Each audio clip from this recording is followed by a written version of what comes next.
Hello everyone and welcome to the Varex Galactic. Today's HFY story starts with a disparate distress signal from a distant star system, a call for help that the galaxy chose to ignore.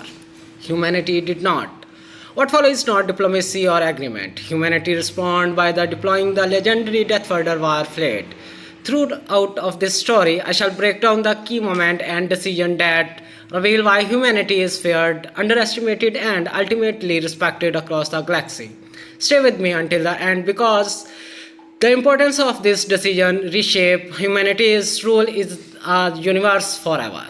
Humanity had always been curious about the stars. For centuries, people looked up at the night sky and wondered what might be out there, far beyond the planets of the solar system. Scientists built telescopes, satellites, and listening stations, all in the hope of detecting anything that suggested life beyond Earth. Most of the time, the signals they received were just random noise, bursts of radiation, or interference from distant stars. But sometimes, among all that background static, something unusual appeared, something that seemed like it was trying to reach out, to communicate. It was on one quiet day, in one of humanity's most advanced listening stations, that the scientists noticed a signal unlike any they had ever received before. At first it was almost dismissed as another technical glitch. The signal was faint, irregular, and seemed almost too fragile to survive the millions of light years it had traveled to reach Earth.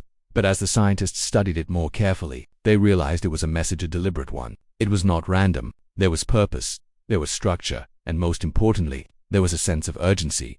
The message came from a planet in a distant star system, one that had never been studied before. Humanity had mapped nearby stars and planets, but this system was remote, located in a corner of the galaxy that had been largely ignored because it seemed unimportant. But now, a desperate plea had arrived, traveling across unimaginable distances, reaching human ears as a faint but clear call for help. The message was brief but terrifying in what it implied. The alien civilization sending it was under attack, their world being destroyed, their people at risk of complete annihilation. The tone of the transmission was not diplomatic or careful. It was raw, panicked, and pleading. They did not have the time to craft explanations or plead their case. They simply needed help, and they needed it now.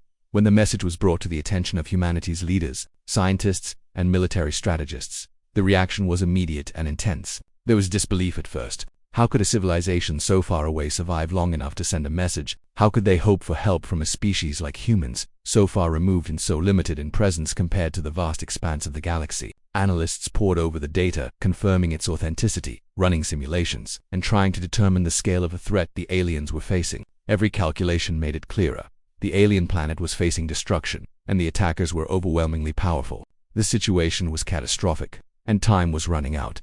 The distress call forced humanity into a situation that had never been faced before. There were debates among the leaders, arguments about ethics, morality, and practicality. Some argued that Earth should not intervene in alien conflicts, that humanity's presence could provoke further disaster or put the planet itself at risk. Others insisted that ignoring the call would be morally indefensible, that any civilization capable of sending such a plea deserved assistance, and that humanity, as an emerging power in the galaxy, that had a responsibility to act. The debate continued for hours, then days. As the urgency of the situation grew, every passing moment meant more destruction, more loss of life on the alien world. Eventually, the decision was made. Humanity would respond, but the leaders understood that a normal fleet would not be enough. Conventional warships, no matter how advanced by human standards, could not hope to confront the overwhelming forces attacking the alien planet. Humanity needed to send its most powerful force, the one that had been kept secret from most of the galaxy. This force was known as the Deathworlder war fleet, a legendary collection of ships and crews designed to operate in the most hostile conditions imaginable.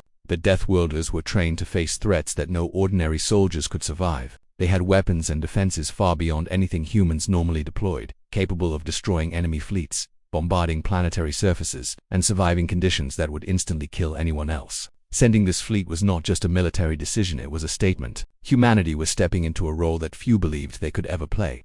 As preparations began, the world watched in awe. News of the alien plea spread quickly, and although the details were largely classified, it was clear that something monumental was happening. Humanity was about to intervene in a conflict on a scale that no one had imagined. The fleet itself required months of preparation. Ships had to be fueled, weapons systems tested, and crews trained to coordinate with alien technologies that they had never encountered. Scientists worked tirelessly to calculate jump trajectories through deep space to ensure the fleet could arrive at the alien world in time to make a difference.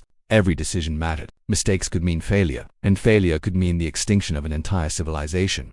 While the military and scientists worked, civilians around the world were gripped by the story. Rumors, news broadcasts, and leaks suggested that Earth was about to play a decisive role in a war, light years away. People debated whether humanity was doing the right thing. Some feared the consequences, imagining retaliation or unexpected consequences from intervening in alien affairs. Others were inspired, seeing this as a moment of heroism for the entire human race. Children drew pictures of spaceships, adults discussed strategies on forums, and even artists and writers imagined what it would be like to watch a fleet of unstoppable ships descend from the stars to save a civilization in need. Among the scientists analyzing the alien message, one fact became increasingly clear. This was not a false alarm, nor a trick. The civilization sending the message was advanced enough to create a complex communication system, sophisticated enough to convey urgency and intelligence, but not strong enough to resist the attack alone. The scale of their attackers was frightening. The alien empire, which humanity had little prior knowledge of, seemed unstoppable. Entire planetary defenses had already been destroyed, and cities on the alien planet were being wiped out. Satellites and communications arrays had been smashed, leaving only this one remaining message to reach the stars. Humanity's intervention was the only chance these beings had. When the first plans to deploy the Deathworlder war fleet were finalized, the leaders realized the magnitude of what was about to happen. This was not just a rescue mission. It was humanity announcing itself as a power capable of intervening where no one else could. The fleet itself represented centuries of knowledge, engineering, and strategy, and it would now be tested in a real high-stakes scenario. The responsibility weighed heavily on everyone involved. From the commanders on the ships to the scientists tracking every calculation, the aliens' fate rested in human hands. As the fleet prepared to depart, there was a mixture of tension and excitement. The crews were briefed on the mission in detail. They learned about the alien civilization they were about to save, their culture, and their technological limitations. They were warned about the enemy's power, but also reminded that the Deathworlders had never failed. These were soldiers, pilots, and strategists trained for scenarios where survival seemed impossible. Now, the impossible had become reality. Finally, when all systems were ready and the fleet was positioned for departure, a final message was received from the alien planet. It was fragmented and weak, but it carried the same urgency as before. Help was on the way, but time was almost gone. The message, though barely understandable, confirmed what humanity already knew: the stakes were unimaginably high. The Deathworlder war fleet would soon jump into unknown space, racing across light years to reach a planet teetering on the edge of annihilation. In those last moments before departure, as the ships powered up and the crews prepared for the jump, humanity collectively held its breath. Scientists, leaders, and civilians alike felt the weight of the moment. The signal that had arrived so faintly in the listening stations had sparked an event that no one could have predicted. It was a reminder that even in the vast, cold expanse of the galaxy, life mattered, and calls for help could not be ignored. Humanity was about to take a step that would be remembered for generations, answering a desperate plea in a way that few could ever imagine. And then, with the engines humming and the jump coordinates locked, the Deathworlder war fleet activated its engines and disappeared into the void, heading toward the planet that had cried out for help, carrying with it the hope of an entire civilization and the promise that humanity would not abandon those in need, no matter the cost. Let me pause the story here for a moment because this is where everything truly changed. Up until now, the galaxy believed power comes from numbers, size, and technology alone. But humanity has always played by a different rule set. What makes human dangerous is not just their weapons, it's their ability to adapt, to analyze, and to strike with purpose when others hesitate. This moment marks the shift from survival to dominance, from reacting to event to controlling the outcome. Keep this in mind as the story continues because everything that follows is a direct result of this decision.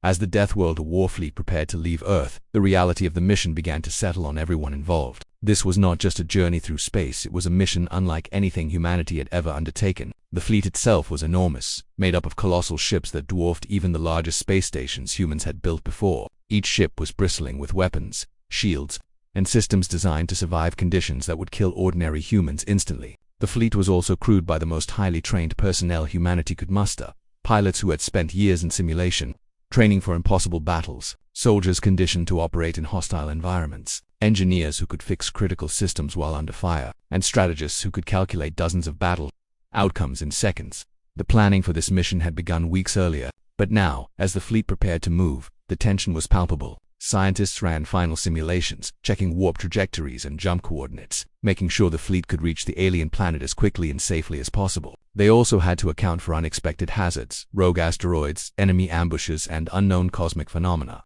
Every calculation mattered because even the slightest error could delay the fleet or leave it vulnerable. In those final hours before departure, the command centers were filled with buzzing activity. People spoke in tense whispers, voices carrying both excitement and fear. They all understood the stakes. The alien civilization was counting on them, and any mistake could mean total annihilation for that species. But preparation wasn't only about calculations and logistics. The crews themselves had to be ready, physically and mentally. For months, they had trained for this moment, enduring rigorous simulations and extreme physical conditioning. Some had spent hours in zero-gravity training, practicing how to move and fight when even the simplest motions became dangerous. Others trained in combat scenarios that simulated firestorms, energy explosions, and environmental collapse. Every crew member understood that failure was not an option. Unlike regular space missions, this one had no margin for error. Lives depended not only on skill but on coordination, timing, and trust in one another. The sense of purpose created an almost electric atmosphere on every ship, while the fleet was being prepared. Earth itself seemed to hold its breath. Although the mission was highly classified, enough information had leaked to stir public fascination. Across the planet, people watched the skies with hope and curiosity. News reports speculated about what humanity was about to do, sparking debates about morality, ethics, and responsibility. Could humans really intervene in the affairs of another civilization? Would they be welcome, or would their arrival create even more chaos? Some feared retaliation, imagining that a powerful enemy might follow the fleet back to Earth. Others were inspired, proud that humanity was finally stepping onto a stage larger than the solar system, willing to defend life even at unimaginable distances. Scientists and military planners worked together closely to integrate human technology with the Deathworlder systems. The Deathworlders themselves were not native to Earth but had been allies for centuries. They had shared knowledge, technology, and training programs with humanity, preparing for the moment when humans might need to wield the fleet's power themselves. The integration process was delicate. Even a minor mistake in coordinating human and Deathworlder systems could disable critical weapons or shields. Engineers spent hours reviewing every interface, testing each system repeatedly. Pilots practiced communication protocols, learning to coordinate maneuvers with both human and Deathworlder crews. The mission was an unprecedented collaboration, blending two species' strengths into a single unstoppable force. As preparations continued, analysts studied the alien planet in as much detail as possible. Satellites had captured images, faint signals had revealed terrain features, and simulations attempted to predict enemy strategies. The attackers were numerous and technologically advanced, far more powerful than any humans had ever faced. Entire cities on the alien world had already been destroyed, and survivors were struggling to maintain even basic communications. Analysts calculated the likely progression of the conflict, trying to determine the best approach for the fleet. Speed was critical, but so was precision. A direct assault could risk innocent lives, while waiting too long would allow the enemy to consolidate their power. Every option had consequences, and every decision carried immense weight. Meanwhile, on the alien planet, the inhabitants struggled to survive. Reports transmitted back to Earth painted a grim picture. The invaders were relentless, employing advanced weaponry that flattened cities and devastated infrastructure. Entire populations were forced to flee underground or into improvised shelters. Despite the odds, the aliens had not given up hope. They had sent their signal across the galaxy in the belief that anyone might answer their plea. They did not know if humans would arrive, only that their last chance for survival depended on external intervention. This knowledge gave urgency to the fleet's preparation, as Earth's leaders understood that delays could mean extinction. The ethical dimension of the mission weighed heavily on decisions. This was humanity's first large-scale intervention in a conflict far beyond its borders. Could they justify using such overwhelming force? Would their actions set dangerous precedents for future engagements? Advisors debated these questions endlessly, but in the end, the moral imperative to save lives outweighed the uncertainties.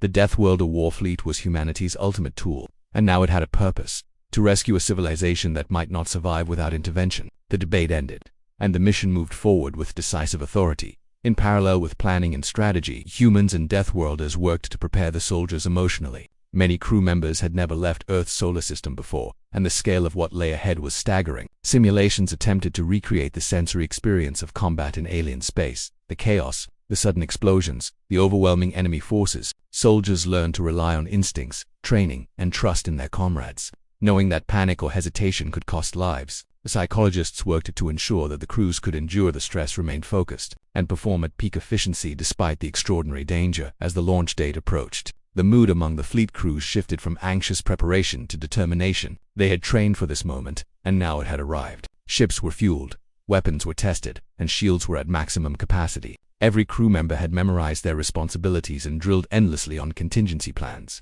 The fleet's officers conducted final briefings, reviewing every aspect of the operation from navigation to combat strategy. They discussed potential surprises the enemy might throw at them, from unexpected weapon systems to sudden ambushes. Every detail was considered, every scenario prepared for. Finally, on the eve of departure, a quiet moment fell over the fleet. Crews looked out at the stars, thinking of the civilization they were about to save. They did not know the people, their culture, or their history, yet they understood the stakes. These beings, far away and utterly unknown, were relying on humans and Deathworlders to reach them in time. The weight of responsibility was immense, but so was the sense of purpose. The mission had become larger than any one person or species. It was a statement of humanity's commitment to life and justice across the galaxy. When the final countdown began, every system hummed to life. The fleet's engines glowed with power, weapons systems primed, shields active. Communication channels were silent except for essential operational chatter. As the ships prepared to enter the void of interstellar space, for the first time, humanity was stepping beyond observation, beyond caution, into action on a scale that no one had ever dared. The universe was vast, dangerous, and unpredictable, but the fleet would carry hope, power, and determination into the unknown. And then, as the engines reached full power and the jump coordinates were locked, the Deathworlder war fleet leapt into the darkness of space, leaving Earth behind. The stars streaked past as the fleet accelerated toward the distant planet. Every calculation, every training session, every preparation had led to this moment. Humanity was no longer a spectator, it was a participant, intervening in the fate of a civilization on the brink of destruction. The journey ahead would test their skill, courage, and resolve, but it was a journey they were ready to take. The alien world had called for help, and humanity, with the unstoppable Deathworlder war fleet, had answered. After months of preparation and weeks of traveling through the vast emptiness of space, the Deathworlder war fleet finally approached the alien planet. The fleet had moved faster than any conventional human vessels could, crossing light years in a fraction of the time thanks to advanced warp technology. As the ships emerged from the final jump coordinates, the first sight of the planet hit every observer with a mixture of awe and horror. From orbit, the devastation was clear. Cities were reduced to ruins. Smoke rose from once thriving centers of civilization, and the faint signals of survivors struggling to maintain communication barely reached the fleet's senses. The destruction was staggering, a chilling reminder of how relentless the attackers had been. The alien population, huddled in makeshift shelters and underground bunkers, had been waiting in hope, but they could not fully understand what was approaching. Through their remaining communications networks, they detected the unusual energy signatures of the fleet entering orbit, and for the first time in months, a glimmer of hope spread among them. They did not know the full strength of the fleet or the identities of its crews, only that these massive ships carried the potential to turn the tide. It was a hope born from desperation, but it was hope nonetheless. Humanity's fleet commanders immediately assessed the situation. Satellite imagery and sensor data confirmed the positions of enemy forces, which had assumed control of the planet's surface and orbit. The attackers' arrogance was apparent. They had never seen a fleet of this magnitude, nor one capable of operating with such precision. Their formations were spread out, confident in their numbers and technology, unaware that a force far stronger than anything they had encountered was now watching, analyzing, and preparing to strike. The Deathworlder war fleet, in contrast, moved as a single, coordinated organism. Every ship, every crew member, and every weapon system was aligned with one purpose: to protect the endangered civilization and neutralize the enemy threat efficiently and decisively.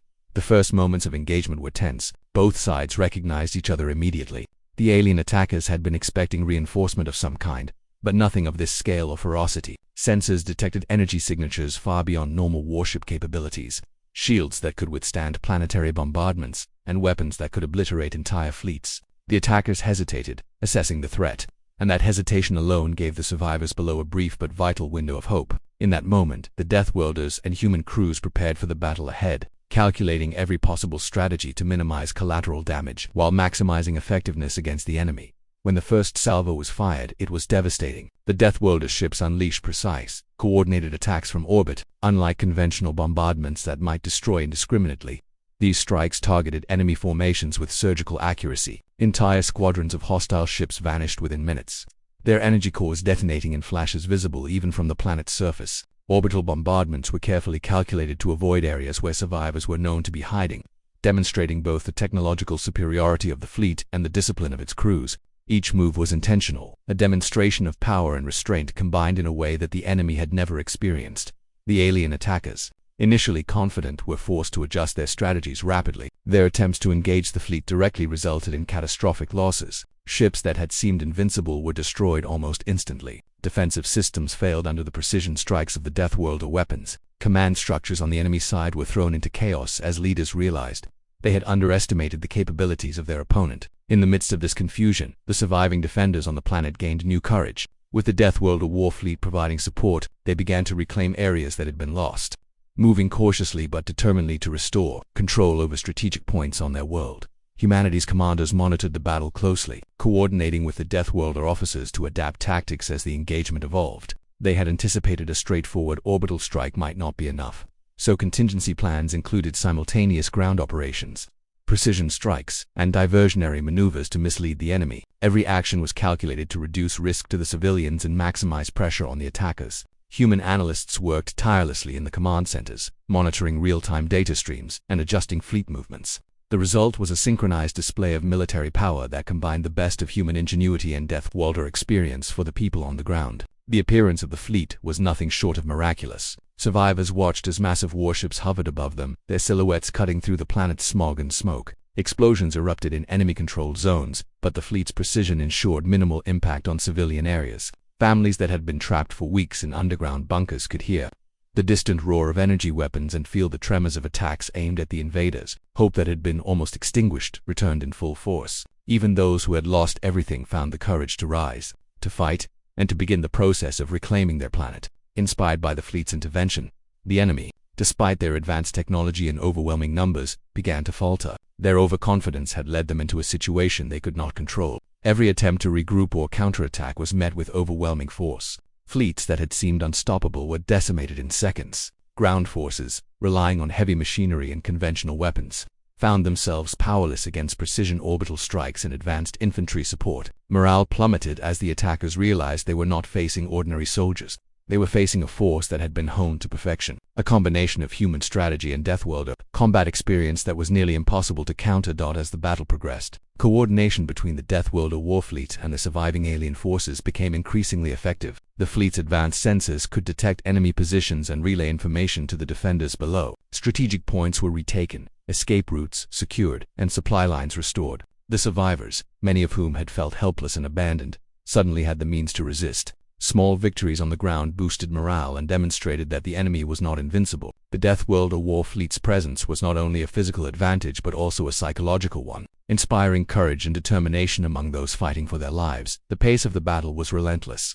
Every hour brought new challenges. The enemy attempted to retreat, regroup, and counterattack, but the fleet's speed and precision ensured that they could not gain an advantage. The Deathworlder ships moved as if connected by a single consciousness, anticipating enemy movements, covering each other's vulnerabilities, and delivering devastating strikes. Even in space, the enemy could not escape. Their retreats were tracked and intercepted. Their attempts to hide or evade met with overwhelming force. Each action reinforced the fleet's dominance, demonstrating the terrifying efficiency of a force trained for survival and combat in the harshest conditions imaginable. For the commanders on the fleet, the mission was a delicate balance between aggression and restraint. They could not simply destroy everything in sight. Their goal was to protect the alien civilization, not to commit indiscriminate destruction. Every attack was calculated, every maneuver considered, and every decision weighed against potential collateral damage. It was a level of discipline that few enemy commanders could understand or anticipate. This combination of overwhelming firepower and careful precision allowed the fleet to dismantle enemy operations while preserving the integrity of the planet and the lives of its people. By the time the first phase of the battle concluded, the alien attackers had suffered catastrophic losses. Entire fleets were annihilated, strategic positions lost, and command structures shattered. The surviving defenders on the planet had regained control over several key areas, while the remaining enemy forces were in retreat or attempting to hide. The once hopeless situation had shifted dramatically, all because humanity had answered a desperate call for help. The fleet had proven that with the right combination of technology, strategy, and determination, even the most dire circumstances could be turned around. As the dust settled, the people of the alien planet began to emerge from hiding. They looked up at the fleet in awe, their eyes reflecting a mix of relief, disbelief, and gratitude. Humanity had intervened not with words, treaties, or diplomacy, but with action decisive, powerful, and effective. The Deathworlder warfleet had arrived just in time, demonstrating that the galaxy was far larger, more dangerous, and more connected than anyone had realized. For the first time, the survivors felt the possibility of rebuilding, of reclaiming what had been lost, and of living without the constant shadow of annihilation hanging over them. Even the enemy, battered and demoralized, could not ignore the lesson that had been taught. The Deathworlder war fleet was not merely a collection of ships, it was a force of unparalleled skill and power, capable of turning hopeless situations into victories. Any future attempts to dominate or destroy civilizations would have to contend with the reality of humanity's intervention. The battle had shifted the balance of power, not just on this planet, but across the surrounding systems. Sending a clear message, calls for help would not go unanswered, and humanity would not hesitate to wield its power in defense of life. With the first engagement concluded, the fleet began planning for the next stage of the operation. While the initial victories had secured key positions and disrupted enemy forces, the battle was far from over. Remaining threats had to be neutralized, civilian areas had to be protected, and the alien civilization needed support to begin recovery. Humanity's fleet, working alongside the survivors, prepared to move forward, carrying the hope of millions and the promise that no civilization would face extinction while help could arrive. And so, from the first appearance above the devastated planet to the precise and overwhelming strikes against the attackers, the Deathworlder war fleet had proven its power and purpose. The alien civilization, once on the brink of annihilation, now had a chance. Humanity had intervened decisively, demonstrating courage, skill, and the capacity to act when the universe demanded it. The battle above the planet was just the beginning, but it was a beginning that would be remembered forever. A turning point that showed what was possible when determination and power were combined in defense of life. The battle above the alien planet had begun, but the war was far from over. While the Deathworlder war fleet had already shattered the enemy's confidence and destroyed much of their attacking forces, the enemy was not yet defeated. Scattered units regrouped in hidden bases.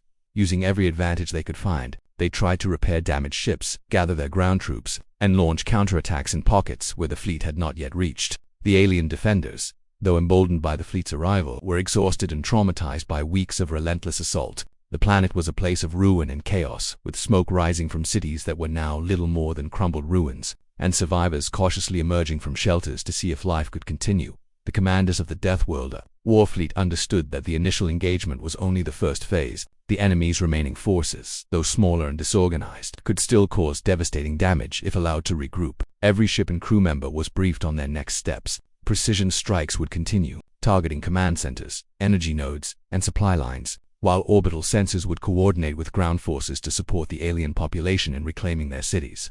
Human analysts and Deathworlder strategists worked together tirelessly, calculating probabilities, predicting enemy movements, and determining the safest paths for civilians to escape danger zones. Every decision had to balance efficiency and mercy. As the fleet launched its next series of attacks, the battlefield became a spectacle of calculated chaos. Massive energy beams sliced through enemy ships, while smaller, more nimble vessels engaged in dogfights, preventing any attempt to regroup. Explosions rocked the sky, yet the fleet's discipline ensured that civilian zones remained untouched. The alien defenders, once huddled in fear, now moved with renewed courage. They began to reclaim strategic areas, guided by intelligence from the fleet and encouraged by the overwhelming display of power above them. Small victories accumulated quickly, giving hope to a population that had feared extinction. The enemy, however, was not idle. Recognizing their losses and the psychological blow of seeing humans and Deathworlders work as one, they devised desperate tactics. Some attempted ambushes, hiding their remaining forces within ruined cities, hoping to lure fleet ships into traps. Others tried to rebuild hidden energy weapons to strike back at orbital positions. Yet, every attempt was met with swift countermeasures. The fleet's sensors, combined with advanced predictive algorithms, allowed crews to anticipate attacks before they happened. Each ambush was neutralized almost as soon as it began, leaving the enemy frustrated and demoralized. Their confidence, once unshakable, was shattered. Meanwhile, the alien population began to take tentative steps toward recovery. Survivors who had been hiding underground or in remote shelters emerged cautiously, helping each other clear rubble and restore basic communication lines. They worked alongside small teams of Deathworlder operatives and human engineers, learning how to utilize the advanced technology brought by the fleet. This collaboration was delicate, as language, culture, and technical understanding differed, but the urgency of the situation forced cooperation. Together they began repairing critical infrastructure and reclaiming control over parts of their world. Every act of rebuilding was a small victory, a step toward regaining autonomy and stability. Above the planet, the fleet continued its relentless campaign. The enemy tried to consolidate in one area, hoping to mount a final defense, but the Deathworlders had anticipated this. Using a combination of orbital bombardments, rapid response strike teams, and advanced stealth sensors, they dismantled these concentrations of resistance before they could organize. Entire fleets of enemy ships were destroyed in moments, while ground forces attempting to reinforce them were cut off and neutralized. The efficiency and speed of the fleet left no room for error or hesitation. Every move was precise, every strike purposeful, and every action was designed to protect life while neutralizing threats throughout the planet. The psychological impact of the fleet's presence became clear. Survivors who had felt helpless for weeks were now emboldened. Children who had hidden for days without seeing the sky could finally look up and see massive ships protecting them. Families who had fled underground began to venture into the open, assisting in recovery efforts. The alien defenders, inspired by the fleet's unwavering support, organized themselves into coordinated units, reclaiming control of districts, fortifying positions, and recovering lost equipment. Their morale soared, knowing that help was not only possible but already present in overwhelming force for the enemy. The situation became increasingly desperate. Their attempts at counterattacks were disorganized, their forces scattered, and their supply lines disrupted. Communication among their units became chaotic, as messages were intercepted or destroyed. Even their most experienced commanders struggled to maintain control. Every effort to adapt to the Deathworlder Warfleet's tactics was met with swift and devastating retaliation. They were being systematically dismantled, and the speed at which the fleet executed each operation left little room for recovery. What had once seemed an invincible assault force was now a broken and retreating enemy. Forced to abandon plans of conquest, the intensity of the battle did not diminish with the enemy's losses. The fleet had to remain vigilant, knowing that any remaining pockets of resistance could regroup or strike unexpectedly. Coordinated patrols and rapid response teams were deployed to hunt down stragglers and secure vital areas. Each attack was designed to incapacitate the enemy without harming civilians, and each movement was meticulously planned. The precision and discipline of the Deathworlder Warfleet ensured that chaos did not spread to the innocent population, allowing survivors to rebuild and re-establish order even in the midst of ongoing conflict. As the days passed, it became evident that the tide had fully turned. The enemy's morale collapsed entirely. Units surrendered, retreated, or were destroyed. The surviving alien population began to see a future beyond hiding, a future where they could reclaim their world and rebuild society. Efforts to restore essential services, water, food distribution, and communication accelerated with the fleet's support. Engineers and specialists from Earth worked tirelessly alongside local leaders, creating a network of assistance that stabilized key regions. For the first time in weeks, the planet experienced a sense of safety, even as isolated pockets of resistance were eliminated. The final stages of the battle highlighted the extraordinary coordination between humans, Deathworlders, and alien survivors. Orbital assaults were synchronized with ground movements, supply drops were timed with the clearing of strategic zones, and evacuations were executed precisely to minimize risk. Civilians were guided to safe areas, while enemy forces were neutralized with minimal casualties among non-combatants. The combined efforts demonstrated the effectiveness of collaboration and strategy, proving that even in the most hopeless situations, careful planning and disciplined execution could turn the tide when the enemy was finally defeated.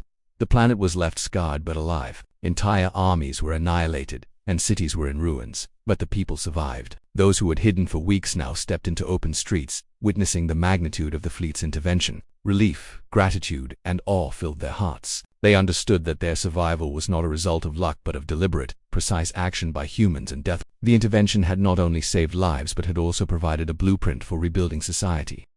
For the fleet, the mission was a success, but it also carried lessons. The commanders reflected on the scale of destruction caused by the enemy, the resilience of the alien population, and the importance of precise strategy in warfare. The operation demonstrated the potential of human and Deathworlder collaboration, showing that advanced technology combined with careful planning could achieve what once seemed impossible. The fleet's presence had prevented the extinction of an entire civilization and had demonstrated humanity's ability to wield power responsibly in the galaxy. As calm returned, survivors began the difficult process of recovery. They worked with humans and Deathworlders to restore essential infrastructure, clear debris, and rebuild communities. Every act of reconstruction was a reminder of the fleet's purpose: to protect life and give hope to those who had faced annihilation. Slowly, the alien civilization began to rise from the ashes, stronger in spirit and united by the knowledge that help could arrive even in the darkest hour. The battle's aftermath was not only physical but also psychological. The enemy had been crushed, their power broken, and their threat neutralized. The survivors, once fearful and hopeless, were now confident that they could protect themselves and their world. Humanity's intervention had shown that even when the odds seemed impossible, courage, strategy, and technology could create miracles. The story of that battle would be remembered for generations, not only for the destruction of the enemy but for the triumph of life and cooperation over despair and oppression. And so, the Deathworlder Warfleet, having completed its mission with precision and discipline, had secured a future for a civilization that had once teetered on the brink of extinction. Humanity had acted decisively, demonstrating the power to protect life across the stars. The battle was over, but the lessons, gratitude, and hope left behind would echo for generations, a reminder that when courage, skill, and determination combine, Even the most hopeless situations can be turned into victory. Asterisk after the battle had ended, the alien planet was quiet, though not peaceful. The air was thick with smoke and dust, and the scars of war were visible across the surface. Cities that had once stood tall were now piles of rubble. Forests and fields had been burned, and rivers that had supplied life were tainted with debris. Despite all this, there was a sense of hope in the air. Survivors who had spent weeks hiding underground or in remote shelters emerged slowly, blinking in disbelief at the massive fleet still hovering in orbit above them. These ships, once terrifying to behold, now represented protection, salvation, and a promise that humanity had kept. No one would be left behind. The alien civilization, still fragile and shaken, began the difficult task of recovery. Communities that had been destroyed or scattered were slowly coming back together. Survivors reunited with family members, helped each other clear debris, and repaired makeshift shelters. Even in the midst of destruction, there was cooperation and determination. Humans and Deathworlders assisted them wherever possible, providing technical support, medical aid, and guidance on restoring basic infrastructure. Engineers helped rebuild energy grids and water supplies, while soldiers patrolled to prevent remaining hostile forces from causing further harm. Humanity's intervention had not only saved lives but had also given the survivors the tools to rebuild their civilization and defend themselves in the future. The commanders of the Deathworlder war fleet were cautious as they oversaw the post-battle operations. Though the enemy had been largely defeated, small pockets of resistance remained. These were quickly identified and neutralized. But the focus was not on destruction this time, it was on stabilization. Medical teams were deployed to treat injured survivors. Engineers worked to restore communications, and advisors helped alien leaders organize essential services. The fleet's presence reassured the people below, and slowly, life began to return to a semblance of normalcy. Streets were cleared, basic transport routes reopened, and communities started planning for long-term recovery.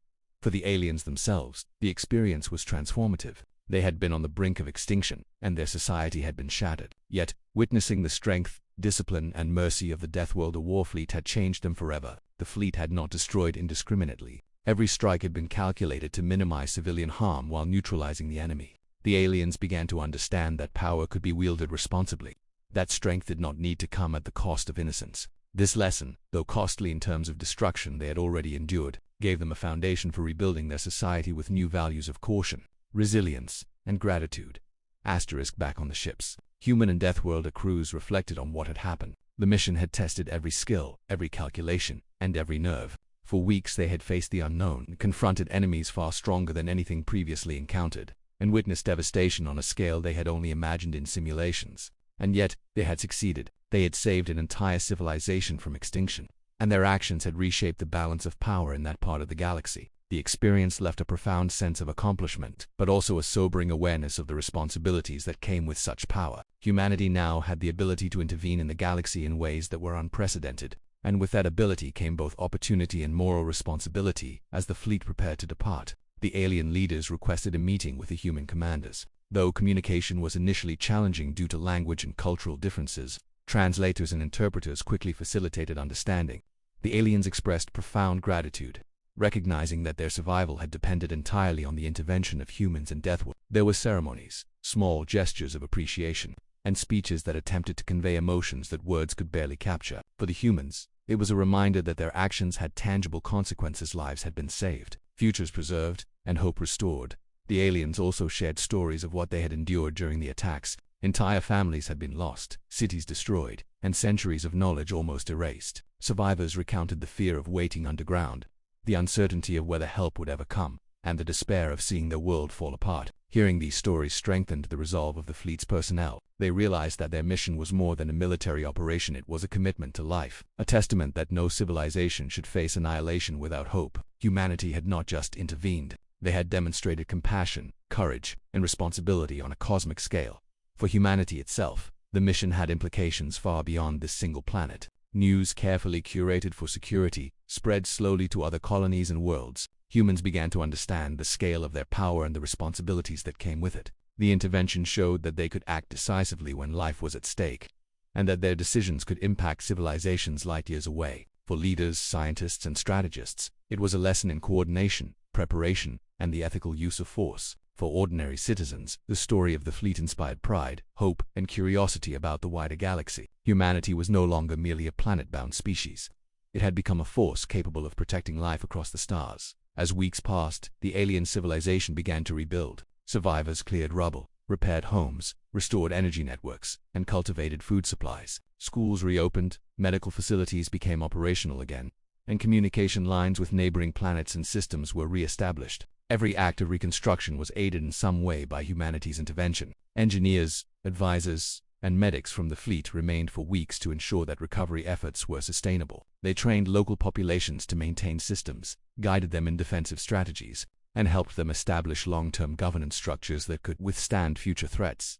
The moral and emotional impact of the fleet's intervention was profound. The aliens had faced extinction, yet they had survived, largely because of the courage and efficiency of humans and death. Trust between species grew, establishing bonds that could endure for generations. Lessons learned from the battle influenced not only military strategy but also diplomatic relations. Humanity's commitment to protecting life became a benchmark for what civilizations could expect from powerful allies, and the rescued aliens began to spread stories of the humans' bravery and the fleet's overwhelming skill. The event was no longer just a battle, it had become a defining moment in the history of the galaxy. For those aboard the Deathworlder war fleet, the mission created personal transformations as well. Pilots, soldiers, and strategists who had faced weeks of relentless combat returned with experiences that would shape their outlook forever. They had seen entire cities destroyed, had witnessed desperation and courage, and had participated in an operation that saved millions. Many reflected on the fragile nature of life and the importance of decisive action. The mission reminded them that strength without purpose was meaningless, but strength directed toward protecting life could change the course of history. Eventually, the decision was made for the fleet to return to Earth. Their mission had been completed, the enemy was defeated, the alien civilization was stabilized, and long-term recovery efforts were underway. As the ships powered up for the jump home, there was a sense of accomplishment tempered by solemn reflection. The universe was vast and dangerous, and there would always be other civilizations in need, other emergencies waiting beyond the stars. The fleet had demonstrated what was possible, but it had also highlighted the moral responsibility that came with such power. Humanity had entered a new era, one in which their influence could protect or destroy on a scale previously unimaginable. The alien civilization, now beginning to flourish once more, looked to the sky with gratitude and admiration. They had survived annihilation, reclaimed their cities, and begun rebuilding their society with renewed hope. The memory of the fleet's intervention became a central part of their culture, a symbol of courage, hope, and the possibility that help could arrive even when all seemed lost. For generations, stories would be told of the humans and Deathworlders who came when no one else could, of the precision, discipline, and mercy that had saved them, and of the lesson that, even in the darkest moments, hope was never truly gone. Back on Earth, humanity reflected on the mission's broader significance. Leaders, scientists, and citizens alike recognized that their species had reached a new level of responsibility. They had demonstrated that they could intervene decisively and effectively in matters far beyond their own world, and that the choice to act or not act carried weighty consequences. The Deathworlder war fleet had not only saved lives, it had changed perceptions across the galaxy. Humanity had become a protector, a force of hope, and a reminder that even in a dangerous universe, life could be defended with courage, strategy, and determination. In the end, the story of the battle and its aftermath became more than a historical record. It became a legend. The aliens had survived, rebuilt, and remembered. Humanity had proven its power, responsibility, and willingness to act when others could not. The Deathworlder war fleet returned home as heroes, their mission complete, but their impact lasting across light years and generations. The galaxy had witnessed the arrival of a force that would forever change its understanding of courage, responsibility, and the true meaning of answering a call for help. And so, the legacy of that mission endured. It was a story of survival, courage, and hope, a reminder that even in the face of overwhelming odds, life could prevail, that alien civilization would continue to thrive, humans would continue to grow in power and wisdom, and the universe itself would remember the day when help arrived in the form of the unstoppable Deathworlder war fleet, turning despair into triumph and teaching a lesson that would echo across the stars forever. And this is what the galaxy learned that day. Humanity does not answer every call for help, but when it does, it commits fully. The Deathworlder War did not just win a battle, it prevented the extinction and rewrote how power is understood across the star. This was not about defeat and domination, it was about responsibility and the willingness to act when no one else would. Stories like this remind us why humanity is fair, respected, and endlessly underestimated. If you enjoyed this story on Varax Galactic, let me know your thoughts below. What should humanity rule in the galaxy be next?